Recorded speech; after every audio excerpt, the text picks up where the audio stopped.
हाय, मैं मिथिलेश चौधरी। आज मैं बताऊंगा कि मैं कौन हूँ। मैं कौन हूँ।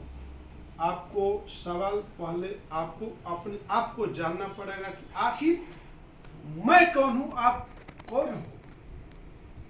सवाल जो है अपने आप से पूछिए कि मैं कौन हूँ। आपका इस संसार में पहचान ही क्या है। सपने किसी न किसी ने आपको, दूसरे लोगों ने ही तो आपको पहचान दिया, लेकिन खुद का आपकी पहचान क्या है। जिस दिन आप अपने आप से सवाल करोगे कि मैं कौन हूँ, तो आपके अंदर जो है ईगो, घमंड, विडंबना, विलासिता संबंधी जो थिंकिंग है, भौतिक वस्तुओं के पीछे भागने की जो थिंकिंग है, ये सारे आपके जिंदगी से हट जाएंगे। आप एक नॉर्मल आदमी बन जाओगे और उस परम परदिगार से, परम परमेश्वर से अपने आप को जोड़ दोगे। तो पहले आपको मालूम करना होगा कि मैं कौन हूँ। जब आप पैदा होते हो तो नाम किसने दिया, जैसे आई एम मिथिलेश चौधरी, तो मिथिलेश कौन है? मैं नहीं हूँ। हमारे माँ बाप ने, हमारे रिलेटिव्स ने ही तो ये नाम दिया मिथिलेश। और चौधरी जो है हमारे बिरादरी ने दिया, हमारे पूर्वजों ने दिया, फोर फादर ने हमको चौधरी टाइटल दिया। फिर मैं पूछता हूँ कि मैं कौन हूँ।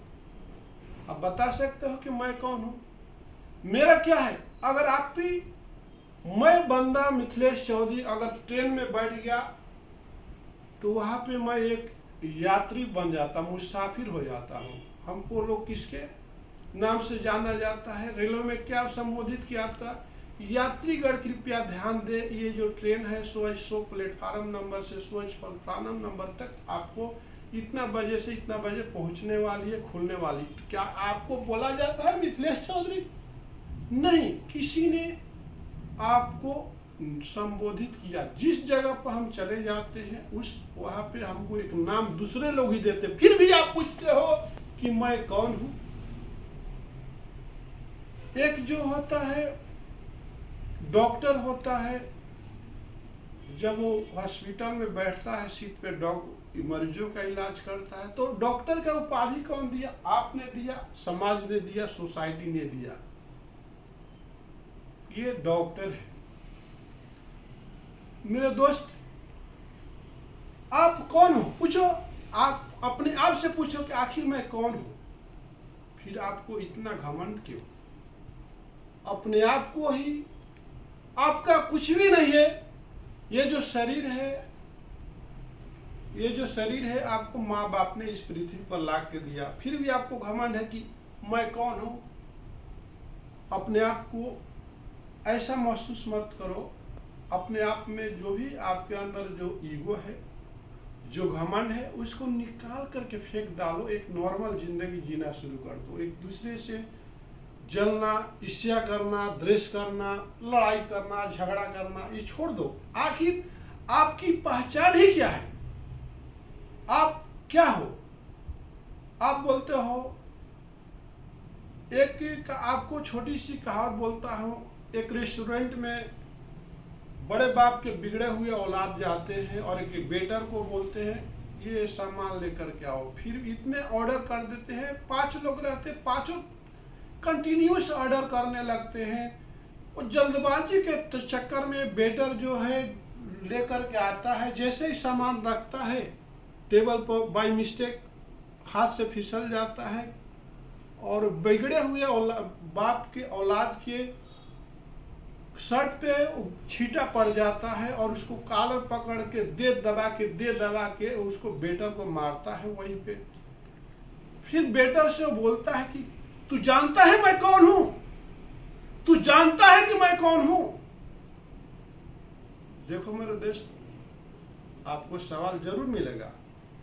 वेटर बोलता है सॉरी, माफ कर दो, बाय मिस्टेक मेरे से ऐसा हो गया, ऐसा नहीं होगा, आपका कपड़े साफ कर देते। फिर भी वो 2-4 चपड़ कंटिन्यूस मारते जाता है और बार बार बोलता है जानते हो मैं कौन हूं?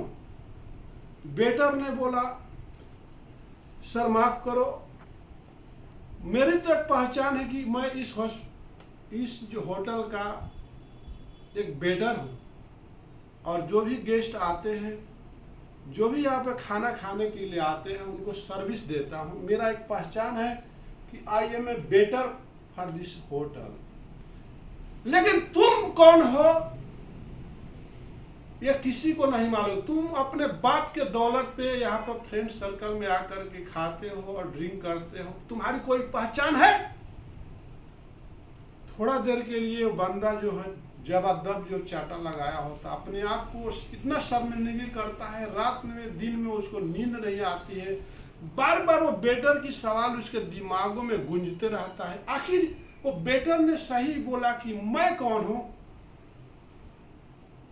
सवाल आपके साथ भी लागू होता है मेरे दोस्त। आप अपने आप को पूछिए कि मैं कौन हूं। आपके माँ बाप ने गाड़ी दिया, बंगला दिया, सब बना करके, लेकिन आपकी क्या पहचान है? किसी कंपनी ओनर को पूछो, जिसने उस कंपनी को लगाया, शुरू से मेहनत किया, उसको जो पेन होगी उसके औलाद को नहीं होगी। बहुत लोगों को पूर्वजों से ही कुछ मिल जाती है, विरासत में मिल जाती है, लेकिन वो अपनों को बोलते हैं कि मैं कौन हूं। हमेशा ये सवाल उनके ही जुबान पे रहता है, तुम जानते नहीं हो मैं कौन हूं। क्योंकि उन्होंने वो ऑर्गेनाइजेशन को, उस फैक्ट्री को, उसको घर को नहीं बनाया। अपने बाप की बेशुमार दौलत पे राज करते हैं और ऐशो आराम करते हैं। लेकिन उनसे जो पूछिए, जो मेहनत करके अपने बच्चों के लिए 2 टाइम का रोटी इकट्ठा करते हैं, उनकी लाइफ से पूछो तो वो नहीं बोलेंगे कि मैं कौन हूँ। वो बोलेंगे मैं एक इंसान हूँ जो अपने फैमिली की नाव को चला रहा हूँ। भगवान को भी घमंड नहीं हुआ था तो हम इंसान क्यों हैं? जब श्री रामचंद्र जी अपने ब्रदर के साथ जा रहे थे, भाई के साथ जा रहे थे, और लक्ष्मण भी थे, सीता माँ भी थे, केवट था जो नाव जो खेता है, नाव पार करना था, तो नाव बुलाते हैं, नाव जो है नाव में बैठ करके जमुना नदी को पार करते हैं, गंगा नदी को पार करते हैं। फिर वो उससे पूछते हैं भैया आपका जो है नाव का किराया कितना हुआ? तो उस मलाह ने क्या बोला